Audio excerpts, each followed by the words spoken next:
அனைவருக்கும் வணக்கம். விகிதம் கணக்குனாலே நம்ம கொஞ்சம் கஷ்டமா ஃபீல் பண்ணுவோம் இல்லையா? நிறைய கூட்டல், பெருக்கல், கழித்தல், வகுத்தல் எல்லாம் பண்ணணும். ஆனா இது எப்படி எளிமையா பண்ணலாம் உங்களுக்கு சொல்லித்தரேன். கவனமா கவனிங்க. இந்த முதல் இருக்கு பார்த்தீங்களா 153. இதுல முதல் 2 நம்பரை பாருங்க. அதை எடுத்துக்கோங்க. முதல் 2 நம்பர் 15. அடுத்த என்ன நம்பர் இருக்குது? 3 இருக்கு இல்லையா? இந்த 3 வச்சு இதை நம்ம என்ன பண்ணலாம்? டிவைட் பண்ணலாம். இப்போ 1 3 3, 5 3 15.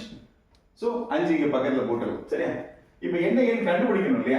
இப்போ இங்க என்ன கொடுத்துருக்காங்க? 164 கொடுத்துருக்காங்க இல்லையா? அதே போலதான் இந்த முதல் 2 என்ன எடுத்துக்கோங்க? 16. அடுத்து என்ன எண் இருக்கு? 4 இருக்கு இல்லையா? அதை வச்சு டிவைட் பண்ணுங்க.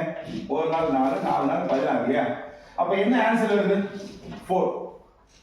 எவ்வளவு எளிமையா இருக்கு பாருங்க விகித கணக்கு. இந்த மாதிரியா எளிய முறையில கணக்குகளை எப்படி செய்யலாம் அப்படிங்கிறத கத்துக்கணும்னா நம்ம சேனலுக்கு மறக்காம சப்ஸ்கிரைப் பண்ணுங்க. உங்களோட நண்பர்களுக்கு எல்லாருக்கும் ஷேர் பண்ணுங்க. அவங்களுக்கும் இது ரொம்ப பயனுள்ளதா இருக்கும். வருகிற பொங்கலை முன்னிட்டு உங்களுக்காக 14ஆம் தேதியிலிருந்து காலை 5 மணி முதல் 6 மணி வரைக்கும் நேரடி கணித வகுப்புகள் நடத்துறேன். உங்களுக்காக மட்டும்தான். வர போட்டித் தேர்வில் நீங்க ஜெயிக்கணுங்கிற ஒரே நோக்கம் மட்டும்தான். கண்டிப்பா நீங்க கலந்துக்கணும். நன்றி.